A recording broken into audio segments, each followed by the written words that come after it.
Welcome back to my YouTube channel. और आज मैं बहुत ही इंपॉर्टेंट टॉपिक आपके साथ डिस्कस करना चाहता हूँ। जो हमारा आज का टॉपिक है वो है साइबर क्राइम, ये साइबर कंप्लेंट जो होती है।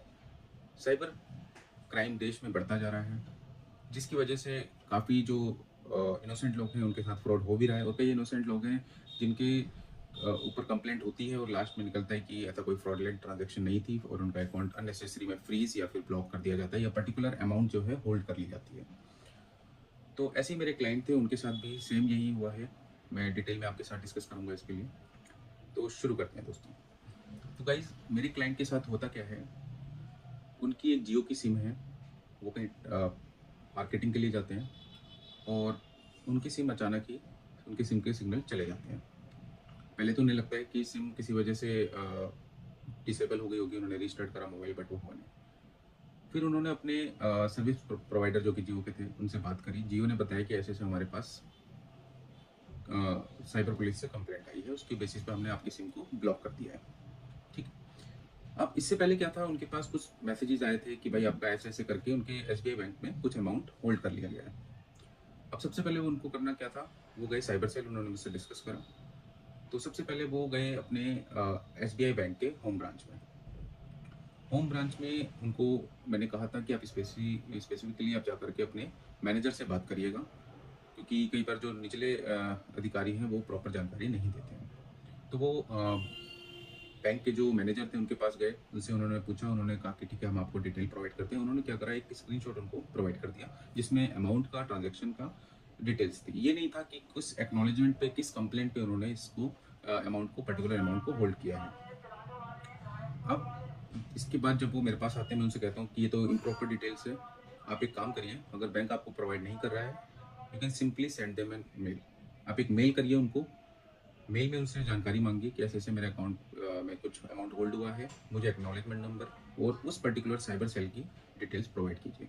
जब मैंने मेल डलवाया, उनकी तरफ से रिप्लाई आया और रिप्लाई में उन्होंने सारी डिटेल प्रोवाइड करी। तो ध्यान रखिए, बैंक कई बार ऐसी बदमाशी कर रहा है, वो पूरी डिटेल प्रोवाइड नहीं करता, उनको करनी चाहिए।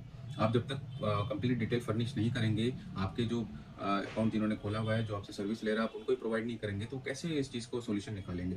तो मेरी सभी बैंक से ये रिक्वेस्ट है कि वो जब भी इस तरीके से अगर होता है, आपके द्वारा कोई भी अमाउंट होल्ड होता है, अकाउंट फ्रीज होता है, तो उसको प्लीज़ उसकी जानकारी अपने कस्टमर को दीजिए।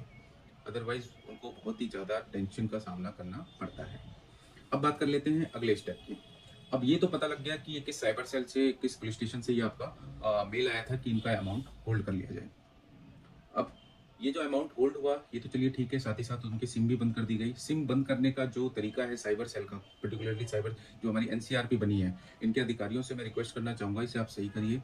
ये बहुत ही गलत है। अगर कोई फ्रॉडलेंट ट्रांजेक्शन नहीं निकलती है तो सोचिए उसका कितना फाइनेंशियल लॉस होगा, कितना ज़्यादा वो मेंटल एगोनी से गुजरेगा उतने टाइम में। आपके एक मेल पे जो सर्विस प्रोवाइडर है वो उस सिम को ब्लॉक कर देती है। अब आगे सुनिए क्या होता है।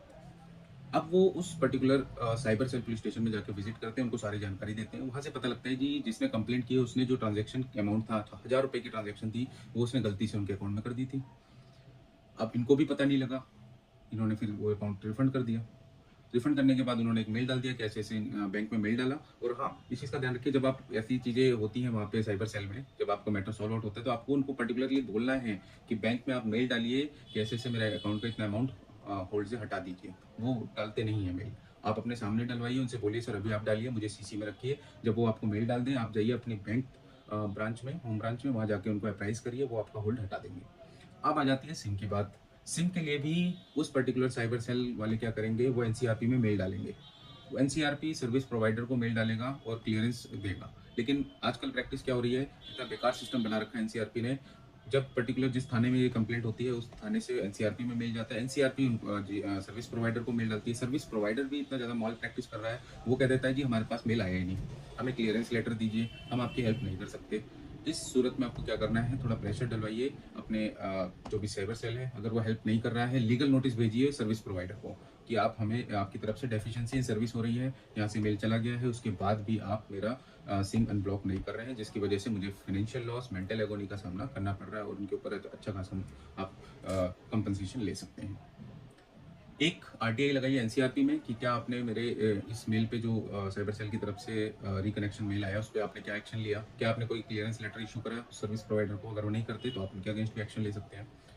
तो दोस्तों ये थी एक इन्फॉर्मेटिव वीडियो जो कि आजकल मुझे ऐसा लगता है कि देश में कई लोगों को फेस करनी पड़ रही है, और खासकर मैं मेरे जो क्लाइंट थे Delhi traffic Delhi cyber cell जो पुलिस स्टेशन है उनसे एनसीआरपी से रिक्वेस्ट करूंगा कि भाई आप थोड़ा सा इसमें अपने सुधार करिए सिस्टम में।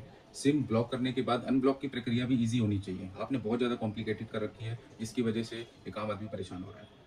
तो वीडियो कैसी लगी, ऐसी वीडियोस के लिए आगे भी मेरे चैनल को आप फॉलो कर लीजिए, लाइक करिए, सब्सक्राइब करिए और कमेंट करके बताइए वीडियो कैसी लगी। धन्यवाद।